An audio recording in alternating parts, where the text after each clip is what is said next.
Kunkel. Good morning, sir. Hold on. Hold on a second. There we go.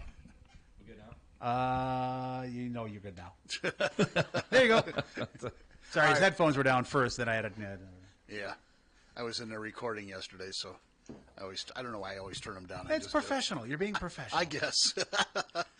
Well, sorry you're with the B team today, but Captain Steve... Oh, wait, I'm the B We'll team? survive. Well, we are. Let's face it. Well, you're on the A team. You know, you're part of the A team. I guess. By the way, Steve is doing well. I saw him Saturday night, and he's feeling okay. He's feeling the effects of the surgery, obviously, but he was moving his knee. He got it way up in the air. He showed me he couldn't actually move it. He goes, "That may be the oxy doing that." But yeah, he's going to take a few weeks off to recover, and I'm sure. I'm predicting he will not take the whole month of February off. Yeah, we think he'll be back soon than that. I do.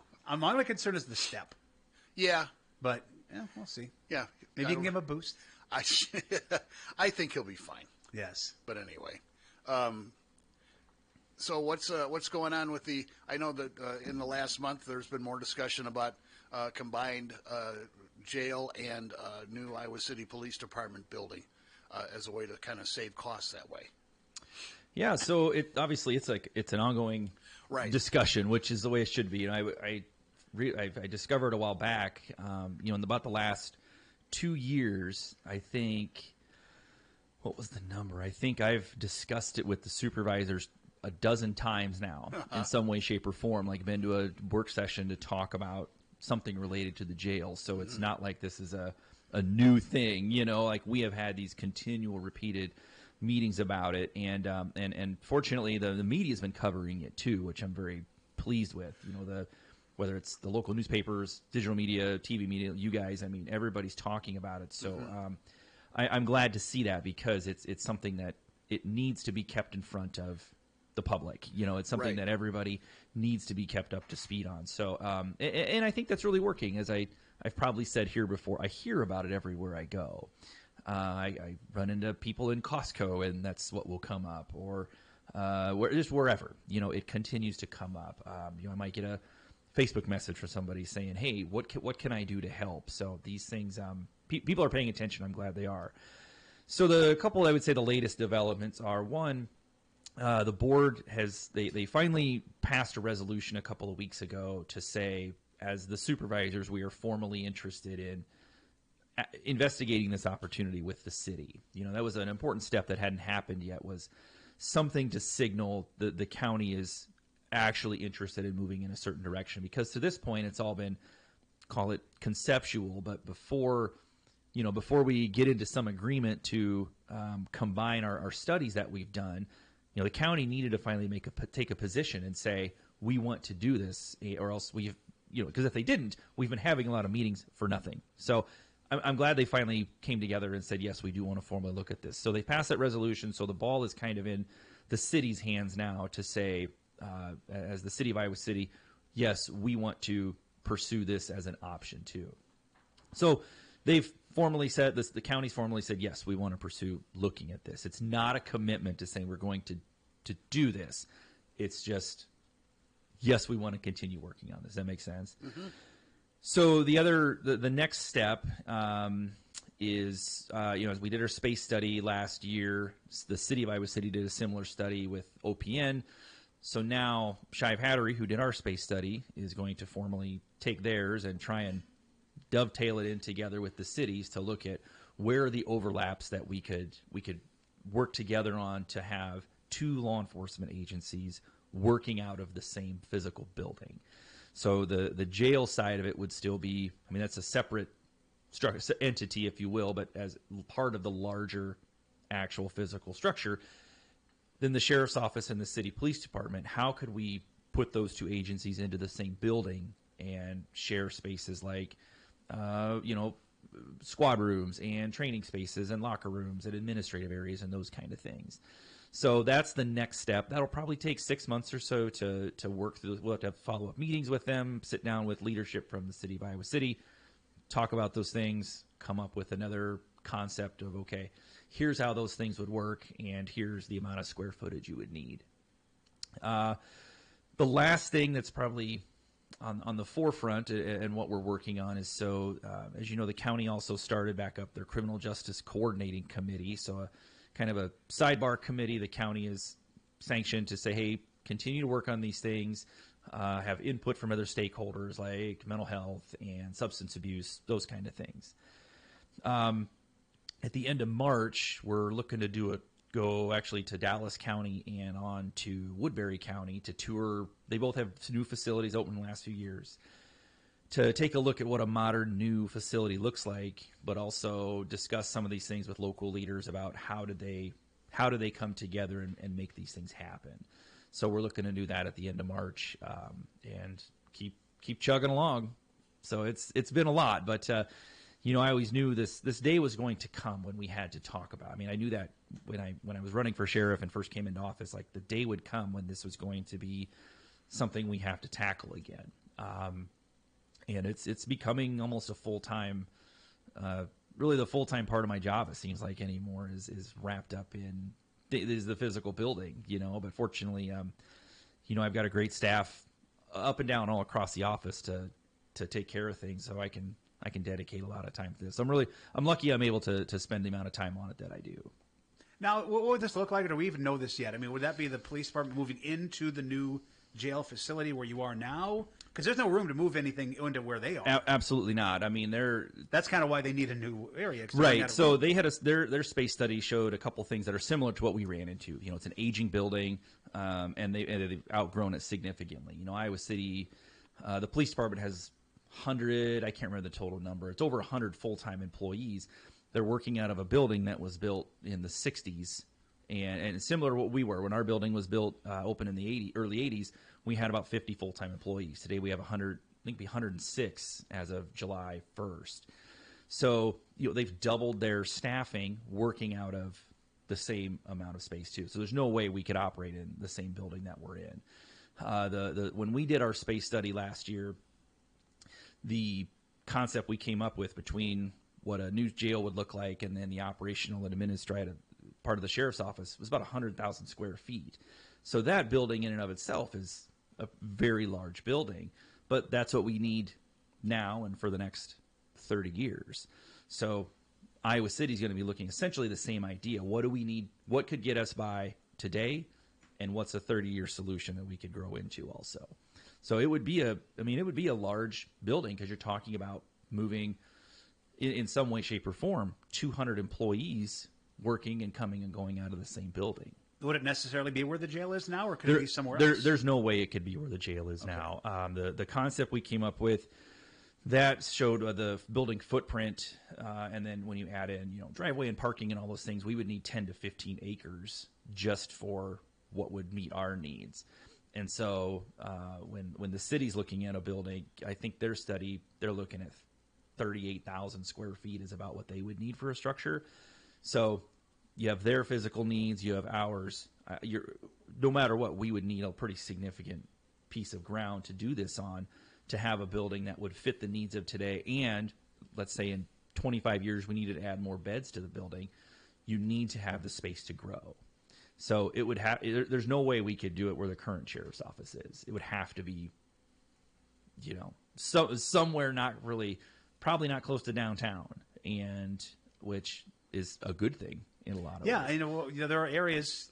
I'm just going to throw one out there. I don't know what areas they're looking at or what they own, but like if you look at it like North Dodge and I-80, which has got a lot of open land, but you're right off the interstate. You're not too far from downtown where the student population is, and a lot of people are, and a lot of your calls are, but you're also right there on the interstate to get to like North Liberty, to get to Coralville, etc. Seems like so there's a lot of, I shouldn't say there's a lot. There's a handful of places out there I think that would start to make some sense. The one place that's a strong contender that we've talked about is the property the city owns up here at 6th and Riverside. So where the old transit center. Oh, right. Yeah, because they're getting the new transit center. Right. So the city owns that property. So obviously that, to deal with acquisition costs. That's a plus. Yep. You're still pretty close to everything, and off a couple of highways that could get you to where you need to go. Yep. So one of the concerns we have to vet and figure out if this make it viable or not is the property evidently was like a dump back in, 60 years ago or something. So kind of still is. So there's and the city's done a couple studies in the past to take a look at the site suitability. So that's all going to be part of this next phase of the study that we're doing.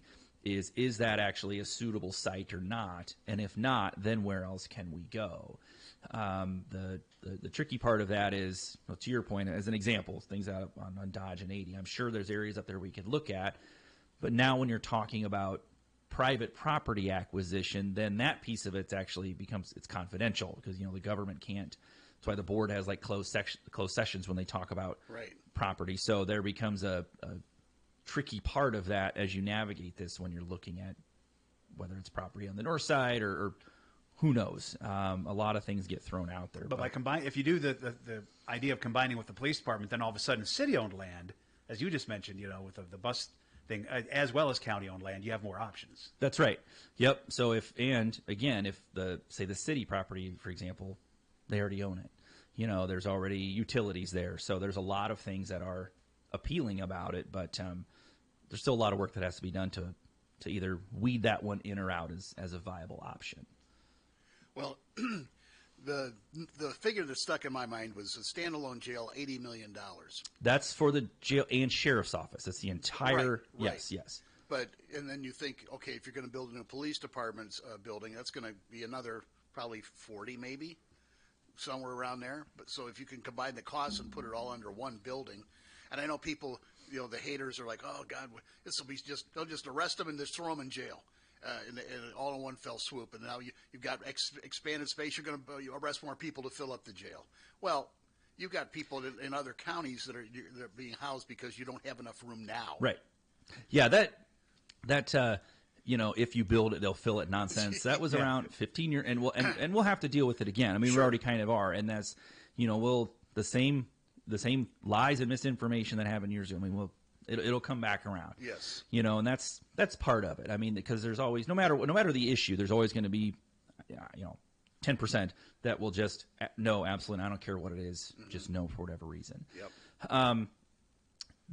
So to your point, though, the cost, you're right, and that's another reason to really explore this as, being an elected official that is in charge of spending tax dollars, we have to think about if we are asking the taxpayers to vote on a referendum for A over here, and then the city is like, hey, we need something similar, and it's B, and then within 2 years, 2 different referendums for 2 large amounts of money, does it make a lot more sense to say, well, can we somehow meld these together and come with one ask that is lower than the 2 combined? And I think that's a responsible thing to look at. And as I talk to people and explain that, the consistent feedback is, boy, that makes a lot of sense. Right. And you're spending tax dollars just trying to keep that building functional. That's right. So that's another thing we've recently discussed is the immediate needs the building needs are roof and then the repair of the exterior. So a shell or an envelope project, just to take care of the exterior of the building. And that cost is about, between the cost and then kind of the design piece of it, it's about $3.5 million. So now the board asked, well, hey, can we at least explore what does it cost if we were to close? What's that cost look like? Said, okay, well, we'll take a look. So we'll talk about that again here very soon. But the cost would exceed that $3.5 million within about 18 months, and really within 2 years between the amount it would cost to house everybody out of county, plus the ancillary costs associated with housing. That alone would exceed $3.5 million in 2 years. And hypothetically, let's say we take this to a referendum in November of 26, and then, I mean, that's almost 2 years from now yet. Then we still have to go through the bid process and design and then construction and all those things. That's probably 3 to 5 years from a bond referendum. So even if we were in this building until 2031, spending the money now to fix it really makes a lot more sense over the long term. Oh, sure. So that's the other piece of it we're going to continue to talk about at the county. But yeah, $3.5 million now, it seems like a lot, but that's also, you have to take care of the infrastructure that you have. And at the end of the day, that's what the building is. It's infrastructure, just like an ambulance building or the administrative building. It's a place where government has to provide services, and that's what we do. imagine just 5 or 6 years from now how much more the population of Tiffin and North Liberty specifically, because those have been growing really quickly, exponentially. Oh yeah, but the rest of the area is growing too. Yeah, Tiffin's at 6,000 people. North Liberty's well over 20,000 people.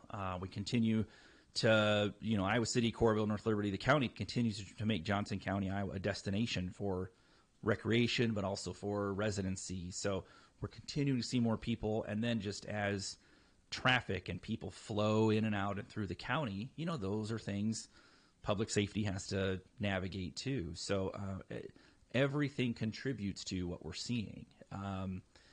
City of Swisher is, their population's still a little over 900, but they've got 100 and some odd homes going up right now. I think phase 1 is under construction. That'll be, depending how you run the math, if they're adding 150 homes and they average 3 people apiece in each home, I mean, there's 450 new residents just in the next couple of years. So, we're continuing to see building, we're continuing to see growth, and we have to be able to provide those services because that's what people expect, and that's what people deserve, and that's what your government has to provide first and foremost.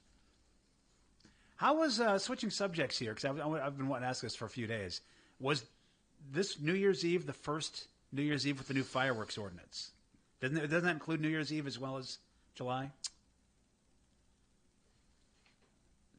Well, I stumped you. I didn't mean to stump you. I'm sorry. I was going to ask you if you noticed anything, but I guess not. And to my knowledge, I don't know that we had any calls. I'd have to go back and look. If we did, they certainly didn't create I'll look any up our issues. old news story on it. See if I can find it. I don't know if when they passed it, if it went into effect immediately or if it was a July 1. I don't remember. I'll take a look real quick. A story that I probably wrote. I'm going to say if you don't know, then it's probably a good sign that we didn't see a huge increase in. I don't think so. Because New Year's, I don't think is obviously as big. It's not as big as July 4th for people to just run around setting them off. And stuff. I don't remember hearing about it. The state at all. legislature is now working on perhaps year-long fireworks sales. Yeah. Still can't shoot them off, in a lot of places. They don't, but they're just begging for problems if they want to have year-round fireworks sales. It was passed in November, so I would think it would have gone into effect this last one. I don't know why it wouldn't have. Yeah. I don't know. December 31st from 7 p.m. and January 1st, midnight to 12:30. Mm-hmm. Yeah, I don't remember seeing any on the. Well, I guess I don't really. Well, they probably didn't have time to get the fireworks sales up and running. Of course, those places. That's true too. I didn't see any places selling them. They're like gypsies. They'll come in like within 24 hours and be all set up and ready to go. It's pretty crazy how quickly they clean up and head out of town. Off they go, yeah. It's funny. I've always saw that about same occurrence with Beef Days. It's interesting. Beef Days comes to town in Seoul and it's set up. It runs like gangbusters Friday and Saturday. And by like 10 o'clock Sunday morning, you have no clue. Wouldn't know was there. Yeah, like the locals come through. They do a great job cleaning up the street, getting rid of the straw and the beer cans and everything else. Yeah, Sunday morning, it's business as usual. I didn't get up there this year, and I feel bad because I like that dinner that they serve with the mashed potatoes and gravy and the steak. Oh, yeah. Go every year. Yep, Norm's usually there handing out steaks, too. He's grilling them up. So. Well, I know when Ragbri has come to town like Coralville, I live across the street from Morrison Park, and it's a madhouse. They start coming in the afternoon. And they're starting out the next day, like before dawn, some of them. Mm-hmm. So you get about 10:30, you go out and look, and it doesn't look like there had been anybody there. It actually looks cleaner than it was the day before they showed up. It's pretty amazing. Yeah, it's pretty amazing. They do a hell of a job. Northern Iowa route this year, right? Because I'm going through Northern Iowa this year. Yeah, pretty much the whole trip, and it's supposed to be one of the flatter trips. When are we back? I mean, there's almost always every 3 years something around here. Seems like it, yeah. They would go through either Iowa City or Coralville or North Liberty or something. But yeah. So we'll get our turn again. Yep, we will. You'll be very busy that weekend. Yes, we will. It was so hot the last time. Oh my God. It was incredible how hot it was that day and all the heat emergencies we had and stuff. And then we had storms, didn't we? Yeah, we had storms. We had a severe storm that night. Because Bush was supposed to play. Yeah. I didn't get a chance to. That was wild. But that's ancient history. Yes. So, I know this is like just a minor detail, but I was coming into work yesterday morning, and there were fire trucks on South Riverside Drive over by that industrial area, and 2 completely burned out cars. and I wondered if there was a crash or a fire that. Which industrial area are you talking about? Like just past the recycling center there on Riverside Drive. Okay, the area we're talking about. Yeah, for the jail. Yeah, it was odd, and there was a Iowa City Police truck there, and obviously I've been because you could smell there was fire. Oh yeah, and I just wondered if it was I didn't see anything in the. I didn't even see it on Eastern Iowa Fire Ground, which is what I use for a lot of that stuff. Yeah, so they like putting up car fires on there for some reason. Yeah, it might have just been a fire in one of those, maybe the junkyard. One of the junkyards one of the cars caught fire or something. Are we allowed to just ask you about specific incidents? You can, but on that one, I have no idea what you're talking about. So. Okay, that's kind of what I wasn't sure. It wasn't like I said. It was 4 a.m. when I went by there, and it looked like it had been pretty much taken care of. They were loading up the burned out shells onto tow trucks. So, but yeah, I was just curious. We get that all the time. People call up, hey, there was like 100 cop cars down the street. Do you know what happened? We're like, they don't. Yeah, you see the same thing on like those like Next Door app type stuff. Yes. Like, I saw the fire truck. I don't know. There's a group on Facebook called like Cedar Rapids Eyes and Ears that I'm a part of, and it's all there was a cop car at the Wendy's. What's that about? Yeah, you can't put out press releases every time you take a call. So no. Yeah, at least those are I mean, eyes from. It's a story coming from somebody who sees it. Whereas one of the things we see this a lot, you guys probably do too, is people share posts. It's usually from like some online garage sale Facebook page, right? But it's like, hey, here's a picture of a kid that just got abducted, and those things are never true. Oh, when like the serial killer. Yes, Johnson that's County. the recent one. Yes, and people share that stuff, and that's how, I mean, rumors get spread. But if it's coming from an online garage sale Facebook page and it's reporting criminal activity in general, it's fake, and yet it kind of catches on. Yeah. It might get sent. Somebody then sends to law enforcement. Oh my gosh, what are you doing about this? And well, this is not real, but yeah, we run into that. And you've had the scam. It comes back every couple months or so where somebody impersonates the law enforcement. We've had like Muscatine County, Washington County, Louisa. I think Johnson County's had it. Oh yeah, I think these scammers just sit around with like a hat full of county names. Yeah. And just this month we're gonna pick Washington, and then they'll find the name. They get good at it. They've learned the names of detectives and like spoof their numbers and everything. Well, they do, but that's something that is publicly accessible. You can go to about any agency website and find a staff roster and contact information. So that's really all you need to do it. Yeah. Spoofing's pretty easy. I just worry that makes people go, oh, well, it is this. I've looked it up. does. This is a sheriff's deputy. I think as we continue to talk about it, we'll push out stuff on social media. The news reports it. We get more and more people who will then turn around and actually call and say, hey, I got this call from so-and-so, just making sure it's not a scam, or wanted to call and make sure and verify is this law enforcement. So I think that's starting to work, just as we continue to talk about it, that when you do get one of those calls, just give law enforcement a call and verify whether or not it's legit, because unless you've been talking to the police, for some other reason, and this is coming, we're not going to call you up and say, hey, come turn yourself in, or else we're going to be coming after you. And but the best way to make it go away is $1,000 in Target gift cards. Yeah, which should be a red flag. Yeah, it should. We can make this go away. Just give us gift cards. Yep. So speaking of money, the other thing I was telling Tom I want to talk about is it's budget season for the county. Yeah. And budget season it's like a 2-month or so long process for the county, because they have to, every county department office is going to come in, sit down, they have scheduled times, talk about their budget, and then the board, they still have business to do, so they can't spend all day, every day doing it. So it's all scheduled. I present mine tomorrow, so we'll be down there talking about our budget plan for the next year, which is actually pretty flat in the sense that when we went through and looked at some places where we could reduce some of our spending or stuff we don't need to spend on anymore. Mm-hmm. There's some places you always see increases just as the cost of doing business, like ammunition, for example, is actually one that continues to go up, because when we go to the range and do our training, everybody has to shoot a significant amount of rounds just to do qualification, and then stretched out over 80 plus sworn deputies. Costs a lot of money to do training. So we've seen some increases in some of those things because of inflation.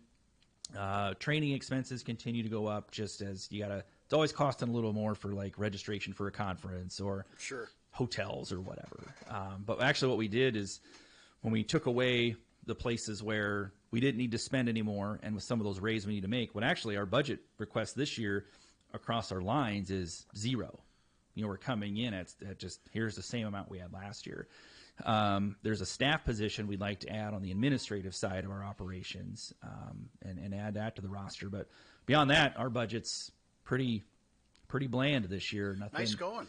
Yeah, well, we're fortunate that in the last 4 years or so, we've been able to add staffing where we needed it, and continue to grow. And it kind of goes back to what I talked about with things like Swisher and Tiffin. We need to have the staff in place so that when the people come that are moving here, we have the resources in place, versus you add 4,000 more people to the communities you serve, then all of a sudden they're wondering why the cops take so long to get to your house, right?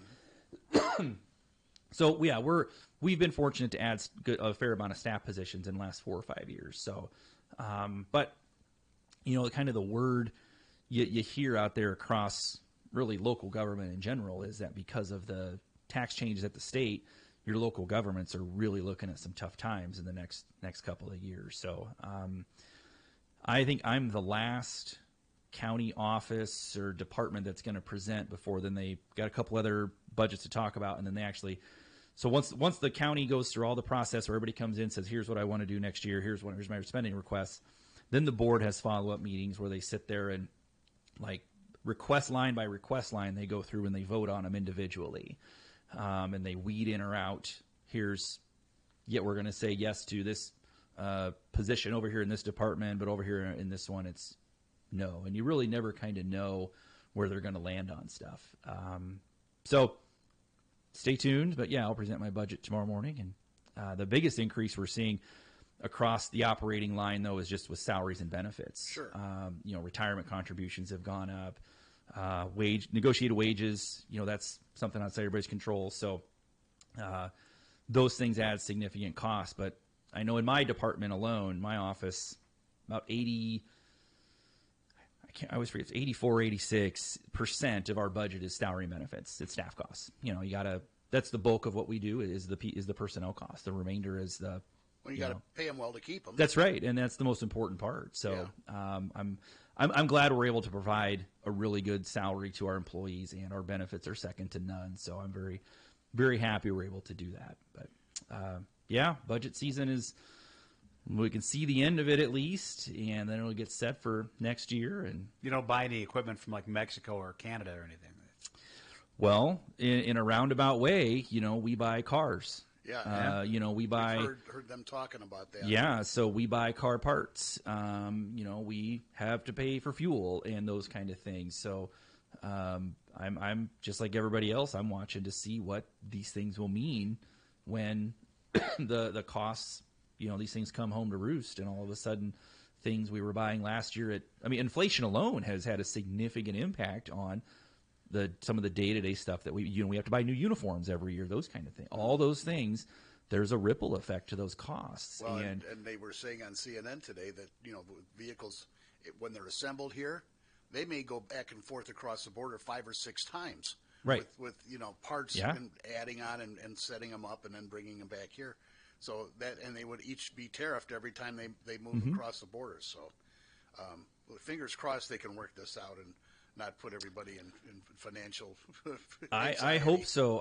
My worry is there's a perfect storm really between the timing of these, and then, as I just mentioned, the real struggles counties and cities are going to be having coming into the next budget year because of tax changes. Yep. Could be really troubling for us, and I really think it's going to have a disproportionate impact on the smaller and more rural your community is, because the amount of growth that you can capture is now even limited, and some of the new money, the total amount of new money some of these cities and counties are getting next year aren't going to cover raises. Mm-hmm. And then what? You still got to plow the roads and put down salt and print ballots and all those kind of things. And no, I really think people need to be paying attention to this and local government's ability to just carry out the basic day-to-day duties and the priorities that those local governments have. It's really going to be struggling. All right. Well, thank you for coming in as always. Yeah, thanks. Good half hour. Yep. Well, babe, get an update in a month. I hope so. And as I told Tom, yesterday was my mom's birthday, so we wrapped up. Happy birthday to her. Yep. Wrapped up the birthday celebration for her. Went out to dinner. How old is she now, or can you say, or should you say? You know, even though she lives 20 miles away from me, I still don't want to get in trouble. That's fine. So fair enough. Yeah. Hey, how lucky have we been? I'm going to jinx it now by bringing this up. We only had like one major snow event so far. I know about that. The forecast doesn't have much. There's like a chance of some snow on Wednesday. Talking about ice or something. Might be icy this week. Yeah. Freezing rain. I know you guys get busy whenever there's something like that. Well, we do. That's for sure. And that's how it goes. You know, I would say it's another thing. The weather and crime. One of the things they kind of share. You just don't know what the next year is going to look like. Yeah. You know, we could have no snow events, or we could have 3 or 4 throughout the year, and that costs overtime. Or we still have time. I'm just well, we do. But usually we've had a couple or 3, a few of them by now. Yeah, and thank God we haven't had people who've gotten seriously hurt in those, but we've had instances in the past where, because we're out, fire trucks have to go out on the highways. Fire trucks, cops, ambulance, like we have to be out there, and squad cars get hit, fire trucks get hit. Those things have a cost too. Yep. No, we're very, and then the summer, we haven't had a flood in a long time, but you just don't know. That's right. We have to. We're in the preparation business, and we always got to be ready. All right. Well, thanks again. Thanks, guys. Yeah, thanks. From the